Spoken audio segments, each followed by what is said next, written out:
Welcome back mga kababayan sa Tagalog Crime Stories kung saan ibinabahagi ko ang aking obsession sa true crimes at isinasalaysay ko ito sa Tagalog. Kung gusto mo ang mga ganitong contents, make sure to subscribe at turn on all the notifications para lagi kang updated sa mga bago kong videos. Kung gusto mo naman na suportahan ang aking channel sa ibang paraan, you may do so by checking these options.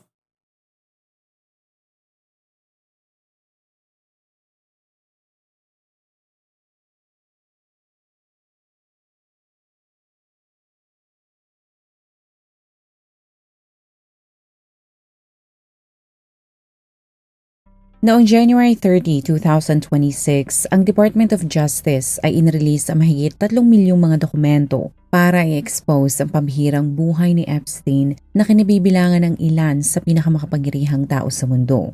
Pero kahit ilang daang mga kaso pa ang isampa laban sa kanya, sa footage na ito na inirelease noong 2011 ay itinanggi ni Epstein ang mga alegasyon.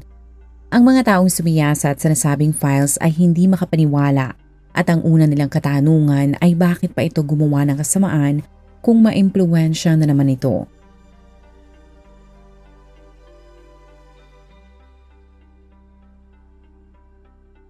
Si Epstein ay sinilang sa Brooklyn, New York noong January 20, 1953 at lumaki sa kinikonsiderang working class na pamilya.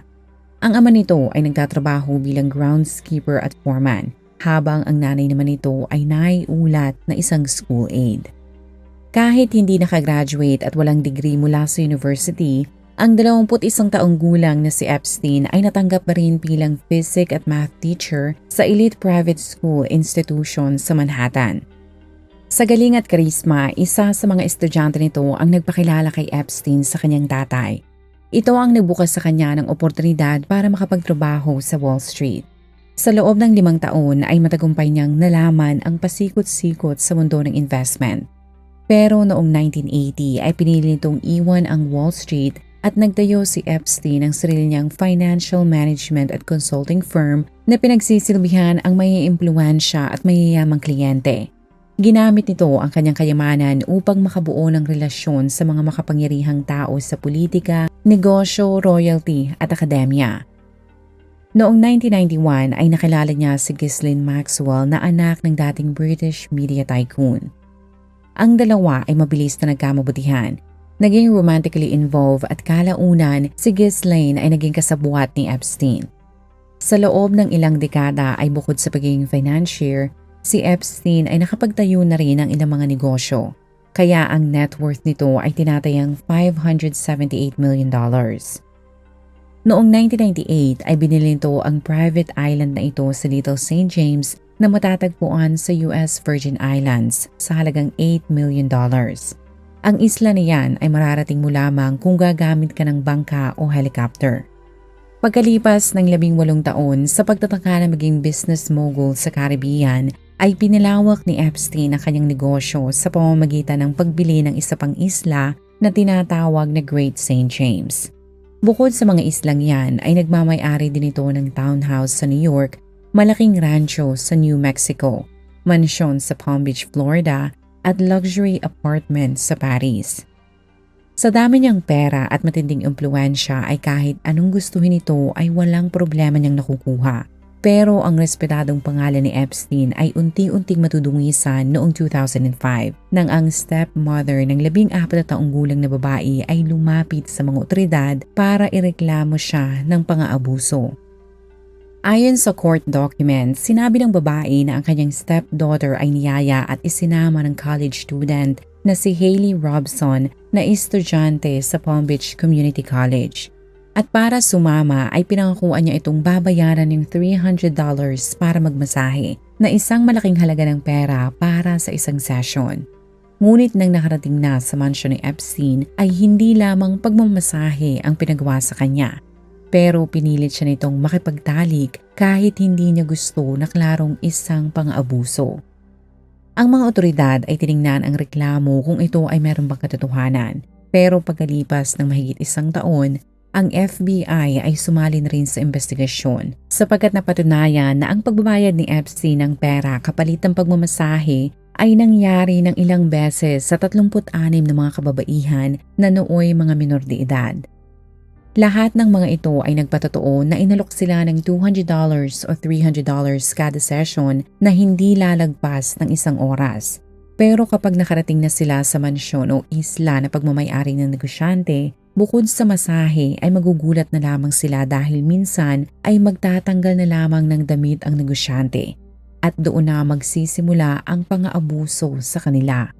Mahigit 6 na pong mga kaso ang isinampa kay Epstein at ang publiko ay kontento sa pag-usad ng kaso.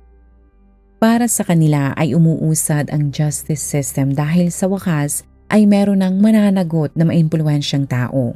Ngunit bago magtapos ang taong 2007, marami ang nadismaya nang i-anunsyo na bukod sa walang mangyayaring trial, ang lahat ng kasong isinampa ng FBI o mga federal charges ay ibabasura din. Sa madaling salita, ang mga kasong nangyari lamang sa Florida ang kakaharapin nito. Nang pirmahan ni Epstein ang non-prosecution agreement ay tinanggap rin ito na makulong sa loob ng 8 buwan. Ang NPA ay isang matatawag pong sweet deal dahil bukod sa mababang parusa ay inalok din ng immunity ang ilang mga kasabwat ni Epstein. Ang mga ito ay hindi kakasuhan at ang pagkatao nila ay itatago at hindi i-release sa publiko. Ang US attorney na nag-alok ng NPA ay nakatanggap ng katakot-takot na pumubatikos at ang mga tao ay nagduda kung nabayaran ba ito ni Epstein. Ngunit ayon naman sa mismong US attorney, ang NPA ay mas maigi nang ialok kay Epstein sapagkat ang mga biktima ay halos mga minor de edad. Kung merong mangyaring trial, ang 2 high-profile lawyers ni Epstein na agresibo ay hindi titigilan ang mga biktima. Kaya para makaiwas ang mga ito sa nakaka-stress na trial, ay nagdesisyon na lamang silang alukin si Epstein ng plea deal. May napabalita rin na ang ilan sa mga biktima ay di umano'y umurong dahil sinupalpal at tinapalan sila ni Epstein ng malaking halaga ng pera, kapalit ng kanilang katahimikan. Ang ilang mga biktima ay sinabi na hindi man lamang sila kinonsulta ng US attorney tungkol sa NPA. Pero ang US attorney na si Acosta na nag-alok ng deal ay sinabi na mas mabuti nang makuha nila ang guilty plea at jail time kesa ang matalo na parabang hindi siya confident sa kakayahan ng prosecutor laban sa mga abogado ni Epstein. Nang tingnan ko ang background ng mga nakuhang abogado ng negosyante, hindi ko sinasabi na tagilid o matatalo ang prosekusyon. Pero sina Dershowitz at Starr ay mga batikang abogado na alam kung papaano i-pressure ang kanilang kalaban. Pagkatapos mahatulan, si Epstein ay kinulong sa county jail. Pero maaari itong makalabas ng 12 oras, 6 na beses sa isang linggo para pumasok sa kanyang trabaho dahil parte pa rin yan ng NPA. Pagkalipas ng 13 buwan, si Epstein ay tuluyan ng nakalaya pero ito ay nakarehistro bilang isang offender. Sa loob ng halos 1 dekada ay naipagpatuloy ni Epstein ang kanyang buhay at napalago pa nito ang kanyang kayamanan. Pero balik selda na naman ang negosyante nang arestuhin ito ng pinagsamang puwersa ng FBI at NYPD noong July 2019. Lumalabas pala na ang ibinigay ni Acosta ni NPA ay merong kondisyon na si Epstein ay hindi masasampahan ng mga federal charges. Pero yun ay epektibo lamang sa state ng Florida. Ang posibleng mga krimen na ginawa nito sa ibang state sa kanyang mansyon, bahay nito sa Mexico at US Virgin Islands ay hindi sakop ng NPA. Kaya nang may lumutang na biktima mula sa state ng New York, ang FBI at US Attorney Office sa New York ay mabilis na kumilos para masampahan ito ng patong-patong na mga kaso. Ang bagong kaso ay kinabibilangan ng 17 mga kababaihan at ang mga ito ay hindi parte ng naunang batch ng mga biktima sa Florida. Ngunit ang mga ito ay may parehong karanasan. Pagkatapos nilang imbitahin para magmasahe ay pinipilit at inaabuso sila di umano ni Epstein. At minsan ay inireregalo pa sila nito sa kanyang mga mayayamang kaibigan, katrabaho at bisita. Diyan na lumutang na hindi magtatagumpay ang pang-aabuso ni Epstein kung hindi ito tinutulungan ng kanyang nobya na si Ghislaine. Ito ang nagre-recruit, nagtuturo at nagiging direktor kung papaano gumalaw ang mga ito kung sila ay nakikipagtali. At upang walang maging problema ay kadalasan silang pinapainom ng alak o kaya naman ay binibigyan sila ng ipinagbabawat na gamot. At kung sila ay tumanggi ay ilalagay yun ni Epstein sa kanilang inumin na hindi nila nalalaman. Kaya kung sila ay magising ay wala silang maalala. Ang tanging indikasyon lamang na may ginawa sa kanila ay dahil sa nananakit ang kanilang mga katawan. Ang edad ng mga biktima ay naiulat na nasa pagitan ng 14 hanggang 17 taong gulang. Ibinahagi rin ng mga biktima na para hindi sila magsumbong, sina Ghislaine ay minamanipula ang mga ito sa pamamagitan ng pagbibigay sa kanila ng mamahaling mga gamit. Binibigyan sila ng mga ito ng malaking halaga ng pera at minsan ay kontento na sila sa simpleng pagtanggap ng mga papuri. At upang maipagmalaki ang kanyang mga ginagawa at tumaas ang confidence niya sa sarili, ayon sa prosecutor ay mahilig i-videotape at kunan ng litrato ni Epstein ang lahat ng nangyayari sa kanyang mansyon at isla kasama ang mga biktima.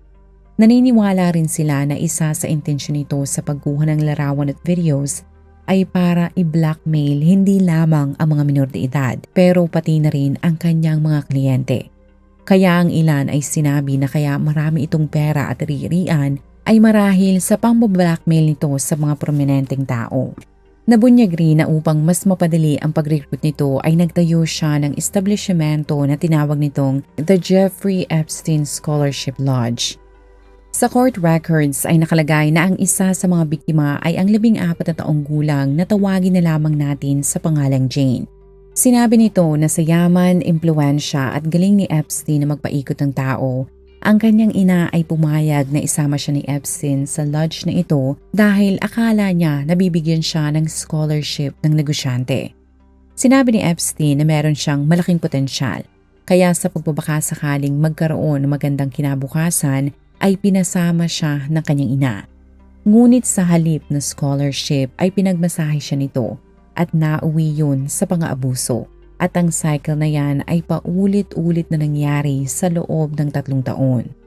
Ayon sa FBI, si Epstein ay mahilig biktimahin ang kabataan na mula sa mahirap na pamilya dahil ang mga ito lamang ang mabilis kumagat kapag inalok ng pera. Kung hindi gumana ang cash ay inaalok niya ang mga ito ng educational scholarships o kaya naman ay iniimbita niya ang mga ito sa kanyang malaki at magarang mansyon. Meron din itong modeling agency sa Eastern Europe.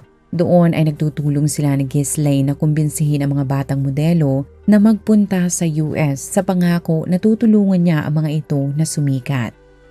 Pero pagdating sa United States ay napagtanto ng mga ito na ireregalo lamang pala sila sa mayayaman at makapangyarihang mga tao. Sa inirelease na mga dokumento ay napatunayan na kung merong kakilala si Epstein na gustong makasama ang mga minor, ay papupuntahin niya ang mga ito sa kanyang mansyon o isla para doon ihain ang minor. Nang i-release ang mga files ay nabunyag din na tinangka palang gumamit ng kampo ni Epstein ng mga Filipino para linisin ang kanyang pangalan at imahe sa internet. Kung pupuntahan mo ang website kung nasaan ang lahat ng Epstein files, ay maraming beses na nabanggit ang Pilipinas. Sa totoo nga ay binilang ko ito at ang salitang Philippines ay nabanggit ng 1,078 beses, habang ang salitang Filipino ay 126 times sa mahigit 3 milyong files. Kung magtsatsaga ka na halongkatin ang nasabing files ay lumalabas na ang mansyon nito sa US at sa tinatawag na Epstein Island ay pinangangasiwaan ng mag-asawang Junlyn at Jojo Fontanilla, habang ang rancho nito sa New Mexico ay minamanage naman ni Merwin de la Cruz. Madalas din ang mga itong sumundo at maghatid sa mga kliyente at bisita ni Epstein. Si Junlyn ay lagi ring pinapadalhan ng pera upang bumili ng pagkain ng mga bisita sa meetings. Ang mag-asawa ay proud sa kanilang ginagawa sa punto na ibinahagi pa nila sa social media ang mga may impluwensyang tao na nakakasama nila. Sa ganda ng relasyon ng dalawa kay Epstein ay makikita mo sa email na ito na noong 2017 ay tinangkapang bilhan ng negosyante si Jojo ng sasakyan na Subaru. Ang accountant mismo nitong si Can ang naghanap ng magandang car deal, pero hindi naman malinaw kung natuloy ang pagbili ng sasakyan. Noong 2010 ay nakita rin na gustong mag-cash advance si Jojo dahil gusto nitong umuwi sa Pilipinas. Ang asawa naman itong si Lynn ay lubos ang pasasalamat sa lahat ng naitulong ni Epstein sa kanilang mag-asawa. Taos-puso rin ang pasasalamat ni Merwin kay Epstein dahil ang negosyante pala ang nagbayad ng plane ticket nito pabalik ng Pilipinas. Ang isa ring Pinay na may pangalang Tess ay malaki din ang pasalamat kay Epstein dahil ito ang nagbayad ng kanyang ticket pabalik ng Pilipinas para makita ang kanyang nanay. Bakit napakahalaga kamo ng impormasyon na ito? Kung iisipin mo ay maraming bersyon ang isang tao. Habang ang ilan ay maaaring makita na isang mabait na boss si Epstein, ang iba ay maaaring makita si Epstein bilang mapanlamang, ganid at masamang negosyante. At para sa mga eksperto ay ginamit ni Epstein ang mga tagasunod niyang Pilipino para sa kanyang kapakinabangan. Sa ganda ng reputasyon ng mga Pinoy sa pag-aalaga at pag-aasikaso ay sinigurado nitong kumuha ng mga Pilipino upang alagaan ang kanyang tahanan at ayusin ang kanyang mga ari-arian. Bagamat ang mga nagtatrabaho para kay Epstein ay maaaring walang clue o alam ang mga kasamaan niyang ginagawa, ay ginawa ni Epstein ang lahat para makuha ang loyalty ng mga ito. Dahil alam niyang pag may gustong kumalaban sa kanya ay handa ang mga itong ipagtanggol siya. Sa email na ito ng accountant ni Epstein ay mababasa mo na noong February 2017 ay pumunta siya sa bahay ng negosyante para ibigay ang ilang mga papeles. Pero sa halip na itago o iligay sa opisina ng kanyang amo, pinunit at itinapon ni Merwin ang mga dokumento. Ang ilan na inisip na baka sa kultura ng mga Pinoy na utang na loob, ang mga Filipinong nagsilbi sa negosyante ay hindi magsasalita dahil sa dami ng mga naitulong nito. Mas lumakas pa ang paniniwala nila na kung may alam o nasaksihan sina Jojo, Junlin, Merwin, Tess at iba pa, ang kababuyan ng kanilang amo ay maaaring dalhin na ng mga ito sa hukay. Sapagkat ayon sa report ng Forbes, nang mamatay si Epstein noong August 2019, ay iniwanan ng negosyante ang ilang Pinoy niya mga katiwala ng ilang milyong dolyar.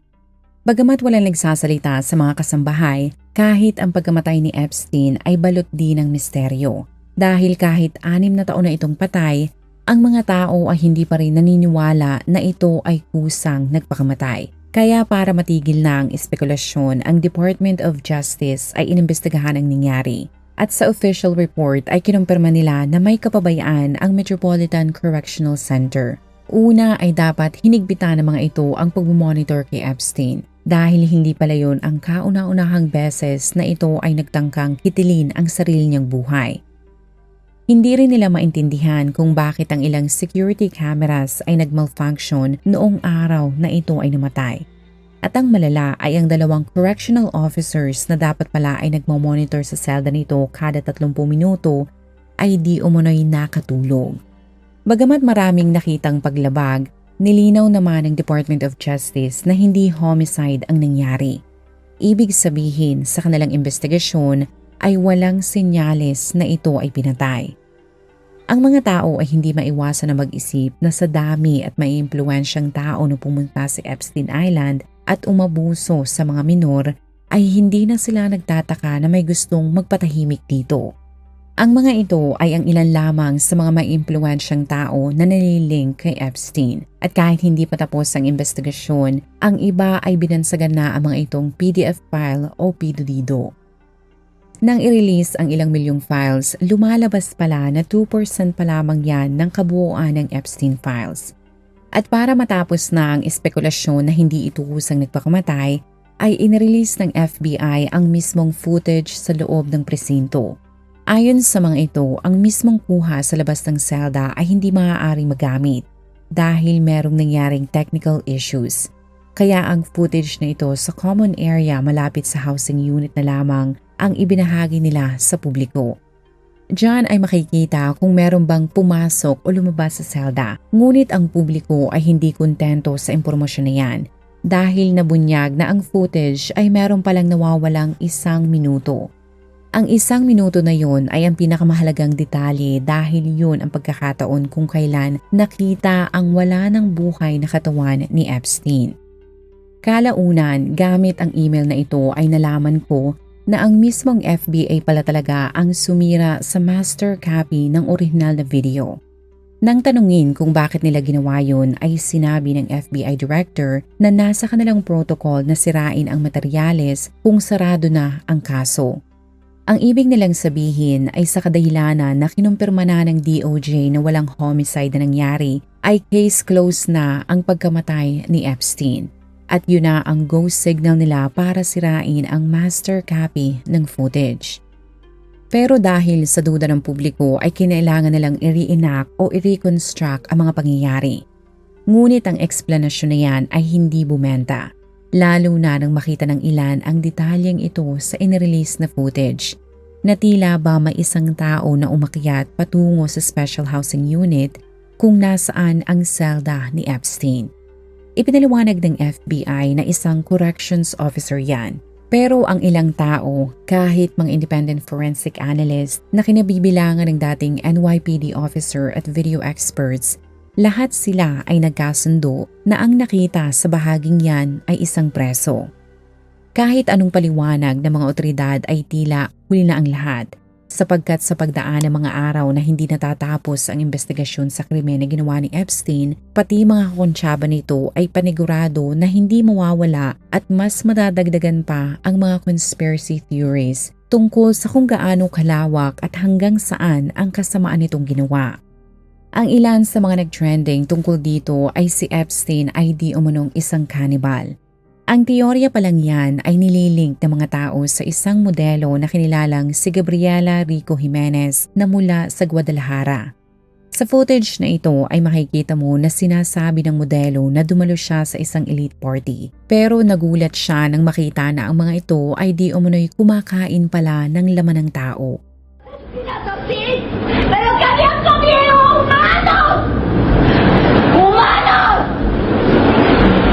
Wala lang kami humano! Si Gabriela ay dinala ng mga otoridad sa presinto at kinumpirma ng mga ito na ang modelo ay may sakit sa pag-iisip. Pero ang ilan ay nagtaka dahil pagkatapos ng ilang linggo ay bigla na lamang nawala si Gabriela at walang makapagsabi tungkol sa kinaroroonan nito. Kaya inisip nila na baka ito ay pinatahimik na ng tuluyan. Ang ilan ay mabilis ding nilink na ang sinasabi nitong party ay maaaring nangyari sa yate ni Epstein dahil sa inirelease na Epstein files ay nabanggit ang salitang cannibal ng 52 times at cannibalism ng 6 na beses. Nilinaw ng Department of Justice na in-interview nila ang taong nagsabi na merong nag-alay ng sanggol sa yate at merong kumain ng tao at iba pa. Pero sa huli ay kinonsidera nila yon na isang katang-isip lamang dahil wala naman itong maipakitang ebidensya. Ang larawan na ito ay nag-trending din sa internet kamakailan lamang. Ang mga taong naniniwala na tinulungan ng US government na makatakas si Epstein ay nagbunyi dahil sa litrato na yan ay makikita na ang negosyante ay buhay na buhay pa at ito ay nasa Israel. Bago ang litrato na yan, ang 4chan user na ito ay binahagi na patay na si Epstein. Pero ang nakakapagtaka ay nag-post ito sa forum 30 minuto bago opisyal na inirelease sa media ang pagkamatay ni Epstein. Ang parehong user na yan ay ipinost din ang medical details nito. Meron pang isang tao ang nagsabi na siya daw ay di umunong gwardya sa kulungan kung saan ito namatay at di umunoy nakita niya na buhay pa talaga si Epstein. Ang di umunong kinuha ng medic ay isang dummy at ang totoong Epstein ay malaya na. Ang mga yan ay pinatawag ng FBI at nakumpirma nga na ang isa sa 2 users na yan ay gwardya talaga sa correctional kung saan namatay si Epstein. Ngunit sa huli ay walang kaso na isinampa laban sa kanila dahil ang gusto lamang malaman ng FBI ay kung meron ba silang authorization para ilabas ang mga detalye na kanilang ibinahagi sa publiko. Kaya nang nag-trending ang larawan ay nakaramdam sila ng pride na tama nga sila. Ang PDF file o pidudido ay buhay pa rin. Pero ang DOJ ay mabilis na kumilos at kung anong bilis ng pagkalat ng litrato ay kung anong bilis rin ng paglabas nila ng impormasyon na peke yan. Ayon sa mga ito, pati eksperto mula Google ay sinabi na yan ay isang AI-generated image. Gamit ang digital analysis, ang imahe ay lumalabas palang merong Synth ID watermark. Meron din makikita na Gemini Diamond watermark sa bottom right corner niyan. na magpapatunay na ito ay isa talagang AI-generated image. Meron ding ulat na lumabas na ito ay di umano'y buhay pa talaga at abala lamang si Epstein sa paglalaro ng Fortnite. Paano kamo nalaman ng mga tao na naglalaro ito ng video game? Well, gamit ang ilang detalye mula sa milyong-milyong files na inirelease, ang mga tao ay nagawang makita ang YouTube profile nito. Hanggang napansin na rin nila na may aktibong player na naglalaro sa parehong username sa Fortnite. Mabilis kumalat at naging headlines ang impormasyon na buhay pa nga si Epstein at ito ay naglalaro lamang habang nagkakagulo ang mundo sa mga inilabas na files ng DOJ. Nang ang balita ay nakarating sa Fortnite management, ang mga ito kahit ang CEO ay sinabi na ang tao sa likod ng username na Little ESTJEFF1 ay hindi si Epstein.